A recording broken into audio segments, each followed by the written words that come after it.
అందరికీ నమస్కారం. ఈరోజు చాలా ముఖ్యమైన టాపిక్తో మీ ముందుకు వచ్చాను.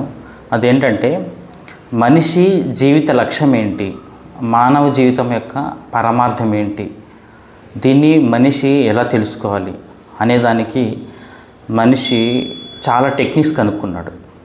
అందులో మతం అనేది ఒకటి. చాలా రకాల మతాలు ఉన్నాయి. ఈ మతాలు వ్యాప్తి చెందడానికి ప్రముఖంగా హింస జరిగింది చాలా చోట్ల. అయితే మతం కోసము మత ప్రవక్త మతాన్ని ప్రబోధించిన ఆయన చనిపోవాలి, క్రూసిఫై చేయబడాలి, లేదంటే మతం పేరుతో రక్తపాతం యుద్ధం జరగాలి మతం స్ప్రెడ్ అవ్వడానికి. కానీ ఈ మతం పేరుతో చనిపోవడము లేదంటే చావడము అనేది కాకుండా ఒక మతాన్ని ఒక ఆయన 2500 సంవత్సరాల ముందు కనుక్కున్నాడు. మనిషి జీవితం యొక్క పరమార్థం ఏంటి, మానవ జీవిత లక్ష్యం ఏంటి అనేదాన్ని చేరుకోవడానికి, మనిషి జీవిత లక్ష్యాన్ని చేరుకోవడానికి ఒక టెక్నిక్ అనుకున్నాడు 2500 సంవత్సరాల ముందు. దాని పేరు ఏంటంటే మైండ్ఫుల్నెస్, అంటే ప్రజెంట్ మూమెంట్లో ఉండడం. మనకి ప్రతి ఒక్క మనిషి కూడా ఫ్యూచర్ బాగుండాలి అనే హోప్తో బతుకుతాం. ఫ్యూచర్ అంటే రేపు బాగుండాలంటే ఈరోజు బాగుండాలి. కానీ ఈరోజు బాగుండాలంటే మనం ఈ రోజులో నివసించాలి. ఈ రోజులో కంప్లీట్ మైండ్ఫుల్నెస్తో ఈరోజు ఉంటే రేపు బాగుంటుంది. కానీ అందరూ చేసే మిస్టేక్ ఏంటంటే మనం ఈ రోజుని నిన్నతో చూస్తాం. ఎందుకంటే రేపు అనేది ఈరోజు మీద ఆధారపడి ఉంటుంది, ఈరోజు అనేది నిన్న మీద ఆధారపడి ఉంటుంది. అంటే మనము నిన్న ద్వారా రేపటిని చూస్తున్నాం. అంటే నిన్నను ఆధారపడి నిన్నటి పాస్ట్ని బట్టి మన ఫ్యూచర్ ఆధారపడి ఉంటుంది. దీనివల్ల మనం పాస్ట్లో బతుకుతున్నట్టు, పాస్ట్ అనేది అయిపోయింది జీవితము, దానివల్ల ఫ్యూచర్ బాగుండే అవకాశమే లేదు. సో మనం ప్రజెంట్ మూమెంట్ని కరెక్ట్ చేసుకుంటే, ప్రజెంట్ మూమెంటు మైండ్ఫుల్నెస్తో ఉంటే, ప్రజెంట్ మూమెంట్లో కంప్లీట్ లైఫ్ ఉంటే, కంప్లీట్ ఎనర్జీని పెడితే, ప్రజెంట్ మూమెంట్లో కంప్లీట్ ఫోకస్డ్గా ఉంటేనే మన ఫ్యూచర్ బాగుంటుంది. పాస్ట్ని బట్టి ఈరోజు ఉంటే ఈ రోజుని బట్టి రేపు ఉంటుంది కాబట్టి సో మన ఫ్యూచర్ అంతా కూడా మనం పాస్ట్ని బట్టి లీడ్ చేసినట్టు అవుతుంది. ఇది కరెక్ట్ టెక్నిక్ కాదు. దీనివల్ల పర్పస్ ఆఫ్ లైఫ్ నెరవేరదు, మనిషికి హ్యాపీనెస్ అనేది రాదు. హ్యూమన్ లైఫ్ పర్పస్ ఏదైతే ఉందో మోక్షము అనేదాన్ని మనం అసలు చేరుకునే అవకాశమే లేదు. దీనికి 2500 సంవత్సరాల క్రితము ఒక వ్యక్తి ఒక టెక్నిక్ అనుకున్నాడు. ఆ వ్యక్తి మిగిలిన మత ప్రవక్తల కాగా హింసని, రక్తపాతాన్ని ప్రబోధించలేదు. ఆ వ్యక్తి తనకు తాను చనిపోలేదు. అలాంటి వ్యక్తి గురించి ఈరోజు మీ ముందుకు వచ్చాను. ఆయన జీవితంలో జరిగిన ఒక చిన్న సంఘటన చెప్తా. ఆయన మైండ్ఫుల్నెస్ని ఎవరి మూమెంట్ ఎలా ప్రాక్టీస్ చేశాడు అనేది మనకు తెలుస్తుంది. ఆయన జీవితంలో జరిగిన ఒక చిన్న సంఘటన. అతను ధ్యానం చేసుకుంటూ ఉంటాడు ఒక చెట్టు కింద. కొంతమంది శిష్యులు వచ్చి ఆయన చూసి ధ్యానం చేస్తూ ఉంటారు, మెడిటేషన్ చేస్తూ ఉంటారు. ఆ మెడిటేషన్ చేస్తున్న పిల్లవాళ్ళలో చాలామంది ఉన్నారు. ధనికులు ఉన్నారు, పేదవాళ్ళు ఉన్నారు, పెద్ద క్యాస్ట్ వాళ్ళు ఉన్నారు, చిన్న క్యాస్ట్ వాళ్ళు ఉన్నారు, రకరకాల ప్రాంతాల నుంచి, దూర ప్రాంతాల నుంచి వచ్చిన వాళ్ళు ఉన్నారు, ఆ ఊరు వాళ్ళు ఉన్నారు. ఆ ధ్యానం చేస్తున్న పిల్లల్లో ఒక అతను, వాళ్ళ నాన్న ఆ ఊరిలో చాలా పెద్ద బిజినెస్ మ్యాన్, కోటీశ్వరుడు. కానీ వాళ్ళ నాన్నకి ఈ పిల్లవాడు అతని దగ్గరికి వెళ్ళి ధ్యానం చేసుకోవడం ఇష్టం ఉండదు. అసలు నాకు ఇన్ని కోట్ల ఆస్తుంది, ఇన్ని బిజినెస్లు ఉన్నాయి, ఈ బిజినెస్లన్నీ వీడు ధ్యానం చేసుకుంటూ కూర్చుంటే ఎవరు చూసుకుంటారు, అసలు వాడికి చెప్తే వింటలేడు అని బాగా కోపం వస్తుంది. ఈ పిల్లవాడికి చెప్తే వింటలేడు, ఆ పిల్లవాడికి చెప్పే ప్రయోజనం లేదు. ఏదైతే ఈ పిల్లవాడు ఆ గురువు దగ్గరకు పోతున్నాడు కదా, చెట్టు దగ్గర కూర్చొని ధ్యానం చేసుకుంటున్నాడు కదా, ఆయన వల్లనే కదా మా పిల్లవాడు చెడిపినాడు, ఆయనని ఈ ఊరి నుంచి వెళ్ళగొట్టాలా, ఈ ఊరి నుంచి తరిమేయాలా, ఆయనకి వార్నింగ్ ఇవ్వాలా అనే ఉద్దేశంతో ఈయన కోపంతో రగిలిపోతూ, మా పిల్లవాడి లైఫ్ని నువ్వు ఖరాబ్ చేస్తున్నావు, నువ్వు ఇబ్బంది పెడుతున్నావు, మా లైఫ్ని అంతా కూడా మా పిల్లవాడి జీవితాన్ని నాశనం చేస్తున్నావు, నీ వల్ల వాడు బిజినెస్లో అవన్నీ పట్టించుకోకుండా ధ్యానం అని నీ దగ్గరకు వచ్చి కూర్చుంటున్నాడు అని వార్నింగ్ ఇవ్వాలని చెప్పి చాలా కోపంతో రగిలిపోతూ ఆయన దగ్గరకు పోతే, అసలు ఆడికి పోయిన తర్వాత ఆయన మనసులో కొంచెం మార్పు వస్తుంది. ఏదైతే ఇంట్లో నుంచి బయలుదేరినప్పుడు అంత కోపం ఉంటుందో అంత కోపం ఉండదు. ఎందుకంటే అది కొంచెం ఆశ్రమం వాతావరణం ఉంటుంది. మనకి ఎంత కోపం ఉన్నా గుడులు గోపురాలకు అట్లా వెళ్ళినప్పుడు కొంత కామ్ డౌన్ అవుతారు ఎలాంటి వ్యక్తి అయినా కానీ. ఆయన కూడా కొంచెం కోపం తగ్గింది, కానీ కాకపోతే పిల్లోడు భవిష్యత్తు గుర్తొస్తా అంటే భయం వేస్తుంది, కోపం వస్తుంది. అసలు వీడిని కొట్టాలా వాళ్ళ గురువుని అన్నంత కోపం వచ్చి, ఎవరైతే ధ్యానం చేసుకుంటున్నాడో గురువులాగా ఉన్నాడో ఆయన్ని కొడదామంటే ఇంకా శరీరం సహకరిస్తలేదు, అక్కడున్న వాతావరణం కూడా అట్లా అనిపిస్తలేదు. కోపం భరించలేక మొహం మీద ఉమ్మేస్తాడు. కోపం వచ్చి మొహం మీద ఉమ్మేసి సీరియస్గా చెప్తాడు, మా పిల్లల లైఫ్లు నువ్వు ఖరాబ్ చేస్తున్నావు, వాడు బిజినెస్లు అవన్నీ వదిలేసి వచ్చి నీ దగ్గర ధ్యానం చేసుకుంటున్నాడు అని చెప్పి. అయితే ఉమ్మేసిన తర్వాత ఆ గురువు ఎవరైతే ఉన్నాడో ఆయన మొహంలో రెస్పాన్స్ చూసి ఇతను షాక్ తింటాడు. చాలా ప్రశాంతంగా, చాలా బ్లిస్ఫుల్ ఫేస్తో, హుందాగా ఒక చిన్న స్మైల్ ఇస్తాడు, చిన్న చిరునవ్వు ఇస్తాడు, సైలెంట్గా ఉంటాడు. ఈయన అక్కడ ఉంటే అసలు ఈయన శరీరం అంతా కంపిస్తుంది. అసలు ఈ మనిషికి ఇంత నేను మొహం మీద ఉమ్మేస్తే ఈ రియాక్షన్ ఏంటి అనుకొని ఆలోచించుకుంటా ఆశ్రమం నుంచి ఇంటికి వచ్చేస్తాడు. ఆ రోజు పెద్ద ఆయన పడుకుంటాడు ఇంట్లో, కానీ నిద్ర రాదు. ఎందుకంటే అసలు మనం మామూలుగా ఏం అనకపోయినా మన సంపదను చూసి జలసీతో చాలామంది సొసైటీలో మనల్ని తిట్టే వాళ్ళు ఉంటారు. నార్మల్గా ఉన్నా కూడా మనతో ఆడుగా బిహేవ్ చేసే వాళ్ళు ఉంటారు. కానీ నేను ఈ వ్యక్తిని మొహం మీద ఉమ్మేస్తే ఇంత అన్ప్లెజెంట్ దానికి ఎవరైనా కానీ ఎక్స్ట్రాడినరీ రియాక్షన్ ఏంటి, అసలు ఇంత ఆడుగా నేను బిహేవ్ చేస్తే ఆయన ముందర, కానీ అంత ఎక్స్ట్రాడినరీ రియాక్షన్ ఇవ్వగలిగిన మనిషిని ఆయన జీవితంలో ఎప్పుడు చూడలేదు, అసలు ఉంటాడని కూడా ఊహించుకోలేదు. మొహం మీద ఉమ్మేస్తే ఆయన తిరిగి చిరునవ్వుతో సైలెంట్గా ఉన్నాడు, ఏం మాట్లాడలేదు, ఏం అనలేదు, తిట్టలేదు, కొట్టలేదు. అసలు మనిషి అలా ఎలా ఉంటారు, అలా సాధ్యం అవుతుందా? అసలు ఆయన ఫేసే గుర్తొస్తుంది, అంత ప్రసన్న వదనంతో హ్యాపీగా చిరునవ్వుతో ఉన్న మొహమే గుర్తొస్తుంది. అసలు ఇలా ఎలా ఉంటాడు మనిషి?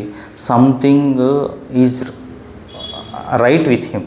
ఖచ్చితంగా చెప్పాలంటే ఈయన చాలా డిఫరెంట్ పర్సన్. మనకి ఇన్ని ఆస్తిపాస్తులున్నా, ఇంత పేరున్నా, ఇన్ని కోట్ల డబ్బులున్నా ఆ మనశ్శాంతి అనేది ఏదో ఒకటి మిస్ అయింది. ఆయన మొహంలో ఉన్న ఆనందం మనలో లేదు, ఆయనలో ఉన్నది ఏదో మనలో లేదు. అందుకోసమనే మా అబ్బాయి ఆయన దగ్గర పోతున్నాడు, అలాంటి ఆయనని నేను మొహం మీద ఉమ్మేసినాను, మంచిది కాదు, నేను ఆయనకి వెళ్ళి క్షమాపణ చెప్పాలని, ఈ పెద్ద మనిషికి క్షమాపణ చెప్పడం కోసమని ఆయన దగ్గరికి వెళ్తాడు. కాళ్ళ మీద పడతాడు, నన్ను క్షమించండి అని అంటాడు. క్షమించండి అన్నప్పుడు యూజువల్గా ఏం ఎక్స్పెక్ట్ చేస్తారంటే అంత పెద్ద గురువు మొహం మీద ఉమ్మేస్తేనే అంటే ఏం అనలేదు, చిరునవ్వుతూ ఉన్నాడు, క్షమిస్తాడులే నేను అనుకుంటాడు. కానీ ఆయన చెప్తాడు, నేను క్షమించను అని. అయ్యో ఎందుకు అసలు మీలాంటి వాళ్ళు క్షమించకపోతే ఎట్లా? మొన్నేమో మొహం మీద ఉమ్మేస్తే ఏమనలేదు, ఇప్పుడు క్షమించను అంటారంటే నేను మిమ్మల్ని క్షమించను, ఎందుకంటే క్షమించాలని అవసరం లేదు అంటే.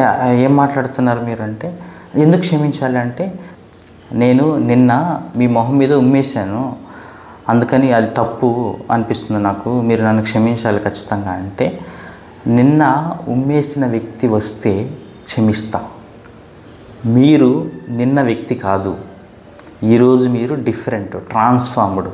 సో ఆయన తప్పు తెలుసుకొని పశ్చాత్తాపంతో ఉన్న వ్యక్తి. సో మిమ్మల్ని ఎట్లా క్షమించాలి నేను? మీరు మారిన మనిషి కదా, మంచి వ్యక్తి కదా, మిమ్మల్ని ఎందుకు క్షమించాలి నేను మిమ్మల్ని క్షమించలేను, నిన్నటి వ్యక్తి వస్తే క్షమిస్తానులే అంటాడు. సో మీకు అర్థమైంది అనుకుంటా మైండ్ఫుల్నెస్. మనం యూజువల్గా ఏమంటాం, ఎవరన్నా ఒక మనిషి మారి వచ్చినా కూడా, ఓహో మొన్న నువ్వు అట్లా చేసినావు కదరా, 3 నెలల క్రితం నువ్వు అట్లా చేసినావు కదా, నీ కథ చెప్తా అన్నట్టు ఉంటుంది మన వ్యవహారం. కానీ ఈ మహానుభావుడు ఎంత మైండ్ఫుల్నెస్ అనే టెక్నిక్ని ఆయన లైఫ్లో ప్రాక్టీస్ చేసి ప్రపంచం మొత్తానికి ఈ టెక్నిక్ నేర్పించాడంటే, అసలు ఈ సంఘటన చూస్తే మనకు అర్థమైపోతుంది. నిన్నటి వ్యక్తి వస్తే నేను క్షమిస్తా, ఈరోజు మీరు ట్రాన్స్ఫార్మ్డ్ వ్యక్తి కాబట్టి మిమ్మల్ని క్షమించాల్సిన అవసరం లేదు అని చెప్పి. ఈ టెక్నిక్ అనుకున్న మహానుభావుడి పేరు గౌతమ బుద్ధుడు. ఈరోజు బుద్ధ పౌర్ణమి సందర్భంగా గౌతమ బుద్ధుని జీవితము సందేశం గురించి 4 మంచి విషయాలు మీతో పంచుకుందామని మీ ముందుకు వచ్చాను.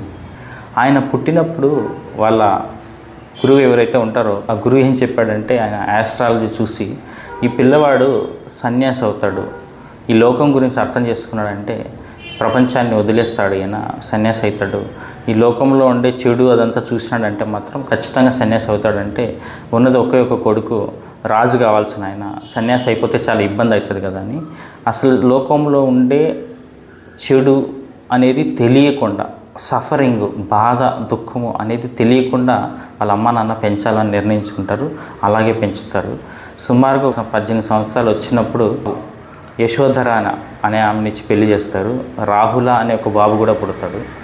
కానీ ఆ టైంలోనే 16-18 సంవత్సరాలప్పుడు ఈయన ఒకరోజు రాజ్యం నుంచి బయటకు వెళ్ళిన సందర్భం ఉంటుంది. అలా బయటకు వెళ్ళినప్పుడు ఆయన ఒక ముఖ్యమైనవి ఒక 3 థింగ్స్ చూస్తాడు. అసలు ఏదైతే విషయాలు ఈయన చెవిని చేరకూడదో, ఈయన చూడకూడదో అలాంటివి చూడాల్సి వస్తుంది. అదేంటంటే ఒక శవం. చూసిన తర్వాత ఆయన షాక్ తింటాడు. అంటే మనిషి చనిపోతాడు అనే విషయం ఆయనకి అప్పటివరకు తెలియదు. చుట్టుపక్కల వాళ్ళని అడుగుతాడు, మనిషి చనిపోతారా అంటే చనిపోతాడు. మరి నేను చనిపోతానంటే ఖచ్చితంగా చనిపోతారు. పుట్టిన వాళ్ళు ఖచ్చితంగా చనిపోవాల్సిందే. ఇంకొక విషయం ఏంటంటే ఒక రోగిని చూస్తాడు, వ్యాధితో బాధపడుతున్న వాళ్ళని. అంటే నా శరీరానికి కూడా ఇలాంటి వ్యాధులు వస్తాయంటే ఖచ్చితంగా వస్తాయి. మనిషి అన్న తర్వాత ఏదో ఒక చిన్న పెద్ద వ్యాధి వచ్చిపోతూ ఉంటుంది. సో ఆ వ్యాధితో సఫర్ అవుతున్న మనిషిని చూసి తట్టుకోలేడు. ఇంకొక విషయం ఏంటంటే ఒక ముసలి వ్యక్తిని చూస్తాడు. అంటే ఇప్పుడు ఈయన 16-18 సంవత్సరాల వయసులో నూనూగు మీసాలు, బాగా యవ్వనం ఉంటుంది, చర్మం కాంతి ఉంటుంది, మొహం వర్చస్సు ఉంటుంది, బలంగా ఉంటాడు. బలహీనత అంటే ఏంటో తెలియదు, శరీరంలో నీరసం అంటే ఏంటో తెలియదు ఈయనకి. సో మరి నేను కూడా ఈ ముసలితనాన్ని దీన్ని ఎక్స్పీరియన్స్ చేస్తానంటే ఖచ్చితంగా చర్మం ముడతలు పడుతుంది, ముఖ వర్చస్సు పోతుంది, శరీరంలో శక్తి తక్కువవుతుంది, స్ట్రాంగ్గా ఉండే శరీరం నీరసం అనిపిస్తుంది, వంగి నడవాల్సి వస్తుంది, గూని కూడా రావచ్చు. ఇలాంటి చెప్తా అంటే ఈయన చూసి తట్టుకోలేడు, చెలించిపోతాడు. అంటే నేను కూడా ముసలివాడిని అయ్యే అవకాశం ఉంది, నాకు కూడా వ్యాధి వచ్చే అవకాశం ఉంది, నాకు కూడా మరణం వచ్చే అవకాశం ఉంది. ఇవన్నీ నాకొద్దు, ఈ దుఃఖం అనేది నాకొద్దు. మనిషి ఈ దుఃఖం నుంచి బయటపడాలంటే ఏం చేయాలా, దీనికి నేను ఖచ్చితంగా పరిష్కారం కనుక్కోవాలా, దీనికి పరిష్కారం ఎవరు చూపిస్తారు అనే ఉద్దేశంతో ఆలోచించి ఒకరోజు రాత్రి భార్య పిల్లల్ని రాజ్యాన్ని వదిలిపెట్టి వెళ్ళిపోతాడు. బయటకు వెళ్ళిన తర్వాత చాలామంది గురువులను కలుస్తాడు, చాలామందితో చర్చిస్తాడు, చాలామంది రకరకాల మెథడ్స్ చెప్తాడు. ఇలా సుమారుగా ఒక 20-30 సంవత్సరాలు గడిచిన తర్వాత ఒకరోజు ఇప్పుడు బీహార్ ప్రాంతంలో బోధగయ అంటారు, ఒక మర్రి చెట్టు కింద కూర్చొని ఈయన ధ్యానం చేస్తాడు. ధ్యానం చేసిన తర్వాత ఆయనకి యూనివర్సల్ కాన్షియస్నెస్ అంటే ఎలా ఉంటుంది అనేది అర్థమైంది. ఈ సీక్రెట్ ఏంది, ఈ సృష్టికి మూల కారణం ఏంది, సృష్టిలో ఏం జరుగుతుంది, అంటే ఈ సృష్టి యొక్క రహస్యాన్ని కనుక్కోవాలంటే ఏం చేయాలి మనిషి అనేవన్నీ కూడా ఈయనకు బోధపడ్డాయి. ఆత్మ సాక్షాత్కారం అంటారు. ఆత్మ సాక్షాత్కారం జరిగింది, రియలైజేషన్. ఆ రియలైజేషన్ కలిగిన దాన్ని ప్రపంచం మొత్తం చెప్పడం కోసం అని చెప్పి ఆల్మోస్ట్ ఈ ప్రపంచంలో సగం ప్రపంచాన్ని ఆయన 80 సంవత్సరాల వయసు వచ్చేంత వరకు తిరిగి ఈ మైండ్ఫుల్నెస్ టెక్నిక్ అనేదాన్ని అందరికీ పరిచయం చేయగలరు. మిగిలిన వాళ్ళైతే మత ప్రవక్తలందరూ కూడా భగవంతుడు నాకు చెప్పాడు, మీరందరూ వినాలి అని చెప్పినారు. లేదు చాలా తెలివిగా, చాలా చతురతతో కృష్ణ పరమాత్మ లాంటి వాళ్ళైతే మనిషి గుణాన్ని బట్టి, వాడి మైండ్ సెట్ని బట్టి, వాడి శక్తి సామర్థ్యాలను బట్టి రాజయోగము, జ్ఞానయోగము, భక్తి యోగము, కర్మయోగము ఇలా కొంచెం రాజకీయ కోణములో మనిషికి అర్థమయ్యేటట్టు వాడి స్వభావాన్ని బట్టి, వాడి గుణాన్ని బట్టి చెప్పే ప్రయత్నం చేసినారు. కానీ ఈ మనిషి చాలా డిఫరెంట్ వ్యక్తి, గౌతమ బుద్ధుడు. ఒకే ఒక్క విషయం, అసలు భగవంతుడు లేడు, దేవుడు లేరు, దెయ్యం లేదు, వేదాలు లేవు, ఉపనిషత్తులు లేవు, ప్రవక్తులు లేరు, విగ్రహాలు లేవు, పూజ లేదు, యజ్ఞం లేదు, యాగం లేదు, మతం మార్పిడి లేదు, నమ్మకం లేదు, అవసరం లేదు దేవుడు. ఇలాంటి విషయాలని ప్రపంచంలో ఉన్న అందరికీ ఒకే ఒక్క విషయం ధ్యానం చేసుకోవాలి, మైండ్ఫుల్నెస్తో ఉండాలి. కాస్మిక్ ఎనర్జీని ఎక్స్పీరియన్స్ చేయాలంటే మైండ్ఫుల్నెస్సే. మనిషి లైఫ్ యొక్క గోలు రియలైజేషన్ ఆత్మసాక్షాత్కారం కలగాలంటే నువ్వు మైండ్ఫుల్నెస్తో ఉండాలి అని ఒక్కటే ఒక మాట. ఇది చాలా పెద్ద విషయం, అదంత చిన్న విషయం కాదు. ఇంత పెద్ద విషయాన్ని చిన్న వ్యక్తుల దగ్గర నుంచి రాజుల వరకు అందరికీ ఒకే విషయాన్ని చెప్పి ఆయన 80 సంవత్సరాల వయసులో చనిపోయిండు. అప్పటికి half of the world convert అయింది బుద్ధిజంగా. సో అంత గొప్ప వ్యక్తి. ఎవరు అంటే ఒక రాజుకైనా అదే విషయాన్ని చెప్పిండు, ఒక చండాలుడికైనా అదే విషయాన్ని చెప్పిండు. గౌతమ బుద్ధుడి జీవితంలో ఒక స్టోరీ ఉంటుంది, అందులో అంగుళీమాలుని కథ చాలా ముఖ్యమైనది. గౌతమ బుద్ధుడి జీవితంలో అంగుళీమాలుడి కథ చాలా ముఖ్యమైనది. అంగుళి అంటే వేలు అని అర్థం. ఈ అంగుళీమాల అనేవాడు రాక్షస స్వభావం కలిగిన వాడు. ఆయన ఏం చేస్తాడంటే ఒక ఊరు దగ్గర అందరినీ చంపి వాళ్ళ దగ్గర ఉన్న ధనాన్ని అట్లా దోచుకొని వాళ్ళ వేలుని కట్ చేసుకొని మెడలో వేసుకుంటాడు. అసలు వాడు జోలికి పోవాలంటే అందరూ భయపడతారు. వాడు అక్కడ ఉన్నాడని చాలామంది ఆ ప్రాంతానికి పోవడమే మానేసిండ్రు. వాడు సుమారుగా 999 మందిని చంపి వాళ్ళ వేలు తీసుకొని మెడలో హారం వేసుకున్నాడు. అందుకని అంగుళీమాలుడు అని అంటారు వాడిని. సో ఇంకా వాడు 1000వ వ్యక్తి కోసం వెయిట్ చేస్తున్నాడు. ఆ 1000వ వ్యక్తి ఎవరైనా వస్తే వాళ్ళని చంపేసి ఇంకొకటి యాడ్ చేసుకొని సో 1000 వేలతో హారం చేసుకోవాలనేది వాడు గోల్ అన్నట్టు. సో అటువైపు బుద్ధుడు వస్తుంటాడు. అక్కడ ఉన్న ప్రజలందరూ కూడా ఆపుతారు. మీరు అంగుళీమాలుడు ఉంటాడు అక్కడ, మీరు అటు పోకండి, వాడు చంపేస్తాడు, వెళ్ళకండి అంటే బుద్ధుడు ఒకే విషయం చెప్తాడు. నేను పోకపోతే ఖచ్చితంగా ఎవరో ఒకరి కోసం వాడు వెయిట్ చేస్తుంటాడు. ఇంకెవరు పోతారు? నేను పోకపోతే ఇంకెవరు పోతారు? ఆయన ఉద్దేశం ఏంటంటే ఇప్పుడు ఆయన భగవంతుడితో సమానం, భగవంతుడే. ఆత్మ సాక్షాత్కారం కలిగిన వ్యక్తికి భయం ఎందుకు ఉంటుంది? నేను భయపడితే మిగిలిన వాళ్ళు ఎలా? నేను పోకపోతే ఇంకెవరు పోతారు అనేది ఆయన ఫీలింగ్. మిగిలిన మామూలు మనిషి వెళ్ళి చనిపోవాలని నేను ఎందుకు కోరుకుంటాను? అట్లా నేనే భయపడితే ఎట్లా? ఆత్మ సాక్షాత్కారం కలిగిన వ్యక్తి భయపడితే ఎట్లా అనే ఉద్దేశంతో ఆయన వెళ్తుంటాడు. అంగుళీమాలుడు దగ్గరికి వెళ్తాడు. ఆ దారిలో అంగుళీమాలుడు చూసి ఏ ఆగు అని గట్టిగా అరే ఆగురా అన్నట్టు అమర్యాదగా కూడా ఈయన ఆగు అని అంటే ఈయన ఆగడు. మెల్లగా నడుచుకుంటూ పోతాడు బుద్ధుడు. అంగుళీమాలుడు సీరియస్గా దగ్గరకు వచ్చి అంటే గట్టిగా అరుస్తాడు. చెప్పింది వినిపిస్తలేదా నీకు? ఆగమని చెప్తున్నాను కదా, ఎందుకు ఆగుతలేవు? ఆగమని చెప్తున్నాను కదా, ఎందుకు ఆగుతలేవు అని సీరియస్గా అడుగుతాడు. అప్పుడు బుద్ధుడు చెప్తాడు, నేను ఎప్పుడు ఆగినా నువ్వే ఆగట్లేవు. ఇదేంటి విచిత్రంగా ఏం మాట్లాడుతున్నావు? నువ్వేమన్నా పిచ్చోడివా?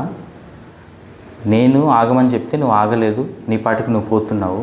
మళ్ళీ నేను దగ్గరికి వచ్చి ఆపితే నేను ఎప్పుడూ ఆపినా నువ్వే ఆపట్లేవు అంటున్నావు. ఏం మాట్లాడుతున్నావు? నీకేమన్నా పిచ్చి ఇట్లా లేచిందా అన్నట్టు అడిగితే, పిచ్చితనంలో ఉన్నది నేను కాదు నువ్వు. నేను ఎప్పుడు ఆపేసిన ఈ ప్రపంచంలో చెడు కర్మలు చేయడం, చెడ్డ పనులు చేయడం, నువ్వు ఆపట్లేవు. ఆ విషయాన్ని నీకు చెప్తున్నా. అసలు అంగుళీమాలుడు చూస్తేనే, వాడి ఆకారం చూస్తేనే భయపడిపోతారు. వాడి మెడలో ఉన్న వేళ్ళు చూస్తే అమ్మో వీడు ఇంతమందిని చంపినాడు, నన్ను కూడా చంపేస్తారేమో అని భయపడిపోతాడు. కానీ ఇంత భయం లేకుండా నాతో ఆర్గ్యూ చేస్తూ మళ్ళీ ఉల్టాగా నేను ఎప్పుడు ఆపినా నువ్వు ఆపట్లేవు అని అంటున్నాడు. అసలు ఏంటి వ్యక్తి అని అంగుళీమాలుడు ఒక 5 నిమిషాలు అంతర్మథనం చేసుకుంటాడు, ఆలోచించుకుంటాడు. అసలు మిగిలిన మనుషులు లాంటి మనిషి కాదు ఈ వ్యక్తి అని చెప్పి బుద్ధుడు మొహం చూస్తే ఈయనకి అర్థమైపోతుంది. ఆయన అసలు సాక్షాత్తు భగవత్ స్వరూపుడు. మామూలు మనిషి అయితే నన్ను చూసి భయపడి బెదిరిపి పారిపోయేవాడు. ఇలాంటి వ్యక్తి నా జీవితంలో తారసపడ్డము. ఆయన చెప్పిన విషయం కూడా అంత ధైర్యంగా అర్థమయ్యేటట్టు చెప్పాడు. నిజంగానే నేను ఆపకపోతే నా జీవితం ఏమవుతుందో తెలియదు. సో నేను ఖచ్చితంగా ఈరోజు నుంచి చెడు కర్మలన్నీ ఆపేయాలని చెప్పి బుద్ధుడు పాదాల మీద పడతాడు. అప్పుడు బుద్ధుడు ఆయనకి బోధ చేస్తాడు, ధర్మం గురించి నేర్పిస్తాడు. అంగుళీమాలుడు అనే పేరుని మారుస్తాడు భిక్షు అని చెప్పి. తర్వాత బుద్ధిజాన్ని వ్యాప్తి చెందడంలో అంగుళీమాలుడు కూడా తన పాత్ర పోషించాడు. ఇలాగా చాలామంది రాజులు బుద్ధిజంలోకి మారి యుద్ధాలని కానీ ఆపేశారు. చండాలుడు లాంటి అంగుళీమాల నుంచి చాలా పెద్ద పెద్ద చక్రవర్తుల వరకు బుద్ధిజంలోకి మారి శాంతి సామరస్యంతో ఈ ప్రపంచంలో గడిపారు. కానీ ప్రాబ్లం ఏమైందంటే ఈ మైండ్ఫుల్నెస్ టెక్నిక్ని వదిలేసి మతం ముసుగేసుకొని ఆబ్సెంట్ మైండ్తో, హాఫ్ మైండ్తో మతాన్ని అర్థం చేసుకొని మతం పేరుతో యుద్ధం చేసుకుంటా ఒక మనిషి ఇంకొక మతాన్ని ద్వేషించుకుంటా మనం జీవితం గడుపుతున్నాం. మతం ఉండేది మోక్షం కోసం, ఆనందం కోసం, దుఃఖాన్ని ఇవ్వడానికో ఇంకొక వ్యక్తి పట్ల ఈర్ష్యని, ద్వేషాన్ని, అసూయని పెంచడానికో కాదు. సో ఈ బుద్ధ పౌర్ణమి సందర్భంగా మనందరం కూడా మైండ్ఫుల్నెస్ టెక్నిక్ని తెలుసుకొని ప్రజెంట్ మూమెంట్లో ఉండి హ్యాపీగా, పీస్ఫుల్గా మన లైఫ్ లీడ్ చేస్తూ మిగిలిన వాళ్ళందరినీ గౌరవిస్తూ ఒక సమాజంలో మంచి పౌరులుగా ఉంటూ మన జీవిత లక్ష్యమైన మోక్షాన్ని చేరుకునే మార్గాన్ని మనం అన్వేషించుకోవడం మంచిది. ఓం నమో బుద్ధాయ.